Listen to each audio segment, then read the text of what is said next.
People do well if they can. Now, it's not my saying. It's a saying I heard today from a speaker. His name is Dr. Stuart Ablad. He was talking about how if you think of humans, you think of family members, kids, most of the time, if people, they do well if they can. That means that if people could, they could do better. And the whole idea here is how can people do better? Often it's a matter of skills. So the skills to be able to communicate better, skills to be able to do better, for example, for your family, cooking, being a mechanics. If you are learning as a student, you have all the skills to learn the best way possible for yourself.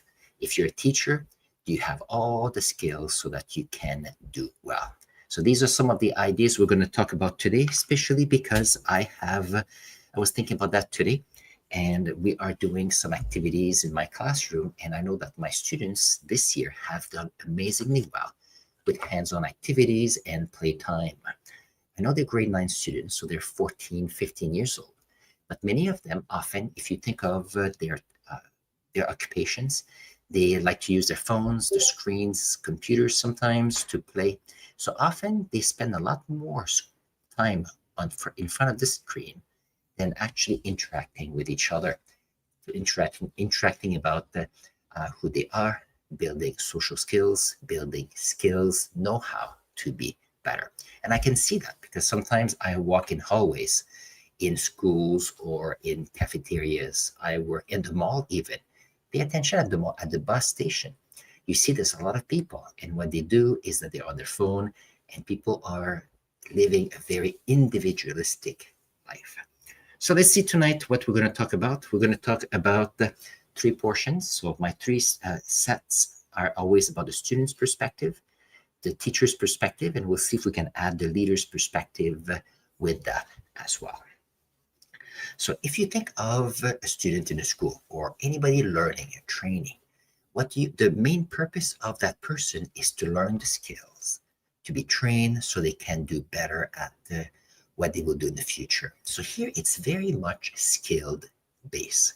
Now, if you take little kids, 3, 4 years old, 2 years old, 1 years old, the best way for them to try and learn is they do something once. If it works, great. If it doesn't work, they try again, they try again. And if it works, they try again. They try hundreds of times until it becomes second nature.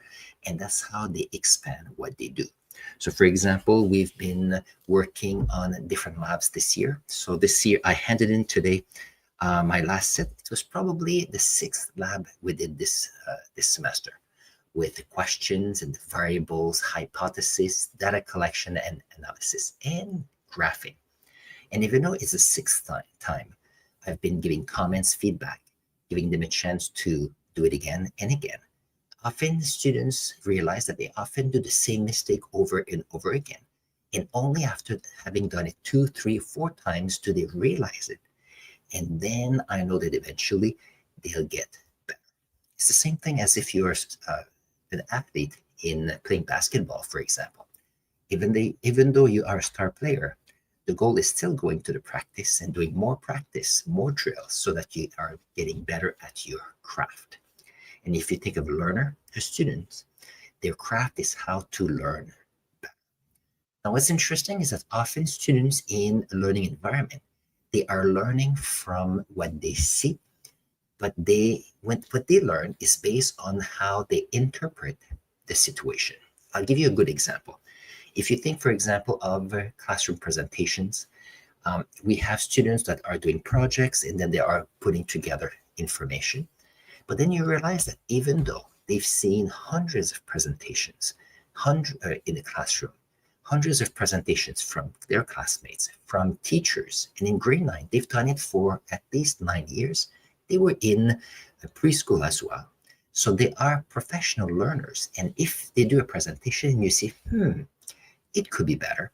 And in their own mind, I'm sure they're thinking, it could be better.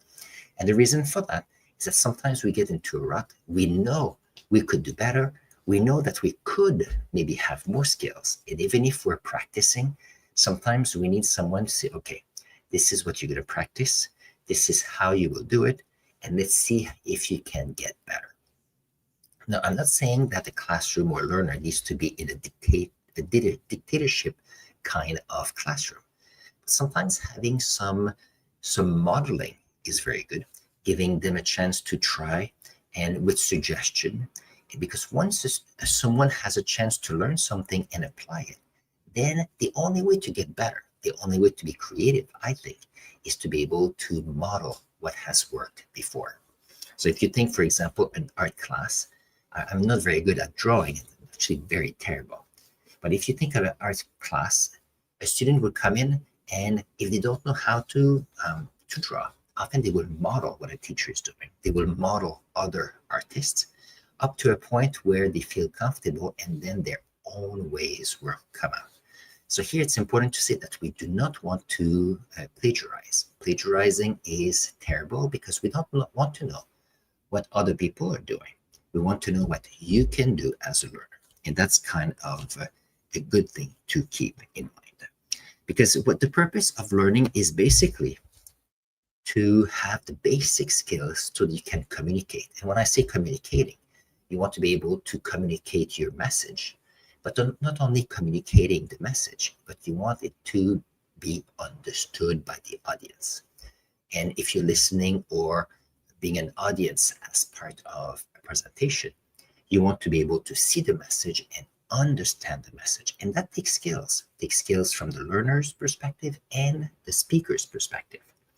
And only when you can apply what you're doing can you get better. So this is like this idea of the know-how. Being able to learn about something in theory, it's great, but it doesn't mean that you know how to do that. Same thing if you learn a language. So I do this podcast because I like to explore podcasting, but also it gives me a chance to communicate in English, which is my second language.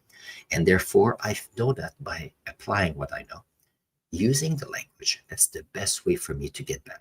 And that's, I think, is a good skill. I do that because I need to feel that when I'm learning, it's not easy, so I can better understand my students.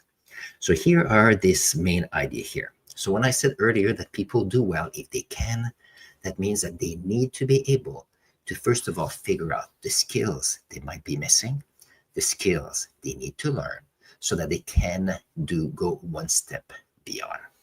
And you need to be mindful that it's not going to be always doing well. If whatever you do is easy and you always do it perfectly, it is great for you. But that means that you are always within your comfort zone and this room to grow. Because once you try something and it's not always working out, or there's some challenges, then there's an opportunity to learn something new. That's kind of exciting. Let's see. My second segment is about teaching. And the reason why I mentioned that one is that I've been having not difficulties, but reflection on how to communicate knowledge, communicate different ways to participate and have students do better by doing. And I say that because I've seen a lot more that people are working online. Textbooks are online right now. I know a lot of people that put their lessons online. So what happens is that students spend a lot of time online, and it's good. However, I do feel sometimes that if everything is online, that means that someone can access anything they want to going on their phone, their tablet, or computer. But often it's like a big bucket. You know the information is there, but do you know how to deal with the information and what to do with it? I say that because yesterday I gave to my class the list of all the topics that will be on the exam coming up, or the final evaluation. For all of them that I gave them a paper copy. They all looked at me and said, "Thank you very much. So at least I know what I have to study." And I was talking to them saying, well, it was on the virtual classroom. You could just have an easy access to it. And they said that's true. They have an easy access, but sometimes they find there's a lot of information, and sometimes it's harder to actually be able to figure out what's going on. And more this year, I've been giving a chance to students to have their notes, so they could take notes. they can summarize what we do with a pen, pencils, the old-fashioned way. But I do find that the conversations are much better, because when you have a chance for students to pay attention, to ask questions, to write down answers, and be able to come up with deeper questions, because it's not just information online, it's actually information where they have to look at what needs to be learned, and then they have to summarize it in their own words. And I think that's a very good skill for them. And so that's this one. And the other one they like to ask well, and I've noticed more and more as the semester has been going on, there's a lot more people that are doodling when we are doing activities. So when we have doing, for example, a lesson, or we're doing an activities, we look at case studies, or there's a debate or otherwise, students are doodling on their page. And it's interesting because I learned that a few years back, when if you have people taking notes, their notes, but if you give them a chance to doodle on their page, what happens is that when they look at the page again, some people remember the notes, but some people, and I have a few examples in the past where people said, oh, I remember me doodling that. And remembering them their doodles on the page, it reminded them of the situation of the classroom. In the one case I was thinking, there's someone that drawing birds on their page, and she was remembering that she had seen birds through the windows, and then she remembered the discussion we had on that time. So it was no longer just a note on a piece of paper, but it was an opportunity. It was an opportunity for her to remember the exact time, exact topic on when we had the discussion. And she remembered very well what we did. And I think that is quite powerful. Not everybody likes doodling, but for some, it's a good thing. The next one will be if you think of labs. So I do believe, I mentioned it earlier, when you have labs, students have a chance to try. We did a lab with Alka-Seltzer. It's very easy. We have different water temperature, and we dissolved Alka-Seltzer. So it was in chemistry, very easy with respect to the skills to do labs. And then we worked on the chemistry as well. But what was interesting is that we had boiling water in a kettle. And when the students were coming in, I said, okay. So they were looking at the kettle, not wanting to do anything and waiting for me. So I said, well, I was asking them, do you want me to pour it for you, or would you like to do it? And then they were looking at me and they said, we would like you to do it. So for most of the team, I did pour the first hot water in the graduated cylinder. That was okay. I said, just see how it goes, and let's see if you can do it the next time. And for all the teams, so that on that day, when we did the lab, for the second round, they came to the front and then they said, can I try it for the second time?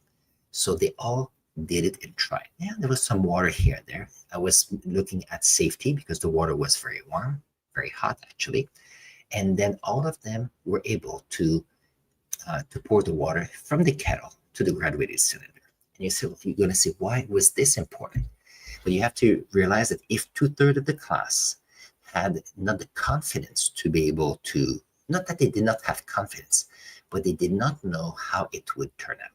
So being able to model them what to do, being able for them to see what was needed, being able to see that it was feasible, and they were going above and beyond their obstacle in their mind. And when they finished at first, they said, I can do it next. So when they came back, they were doing that by themselves, and third time and fourth time, and that was easy. And I'm sure that if you think of situations in your life, sometimes you encounter a situation and the first thing you do is you step back and you're not quite sure what's the next step for you. And often it could be some unknown. Maybe you feel that you don't know how. Maybe you feel you don't know where to start. You may feel that you don't know how to start. And all of those are based on skills. If you had a chance to practice and see a situation over and over again, the easier it is for you when you see it, you can address it based on your own experience. And therefore, everybody involved in your classroom, including teachers, are much more comfortable. For the same way, some teachers, I know some teachers in science, they love using simulations online. You know what? It's great. You could not do better science than simulation. On the other hand, It's a very passive way to do a lab. You see what's happening. The computer comes out with almost perfect results. But when you actually do the lab hands-on, it's quite messy. There's a lot more errors that could come through. But I think the learning is so much better. And for example, when I looked at the lab we just did with my 3 classes, I took the data from the 3 classes to show that all the data from the 3 classes followed more or less the same trend, so that they realized that their group had great data with some outliers. Other groups in the class also had results that were similar, but that other classes had similar results. And I was telling them that this is all part of research. If you're part of a research team on a topic and you do research, you need to know that other people may do the research. You can consider other people's results. You need to question them to see if there are any biases, and it as part of your analysis. But I do think it's quite useful. So I think these are the things I like. Something I want to try in the coming months is to do a few more projects that allows students to show me what they know. We're doing a project on astronomy right now, and some of the products they are creating are quite amazing. Quite proud of them, and I'm learning very much from them as well. So I need to see how I can do a few more projects. And it's based on a few years back, we had all the theories on, it was called PBL. It was project-based learning. There you go. I need to get that book out again. I've used it many years. And then when we have new ideas, I've been working with Modern Classroom lately and Thinking Classroom lately. So there's always new ideas, but often you take a new idea and you set aside the other one. I need to see how I can better merge the ideas for better learning in my classroom. So that's the segment I have on teaching right now. And with respect, and yep, I don't think I have any topics related to leadership today. So to conclude with you today, all I can say is that life, the answer to what you're looking for, the way to achieve your vision, it's all often about skills. If you have better skills, you can have better results, better questions, and therefore you can go beyond, outside of your comfort zone, and try something new. And that will be tonight's show on people can do well, or people do well when they can. And if you feel that, well, there's something else I would like to do, there's a lot more I'd like to do, well, what you might be needing is some training, some new learning, so that you can go to the next step. On this, have an amazing day, and I'll see you next Wednesday at 7:30 with another topic. Take care. I'll see you soon.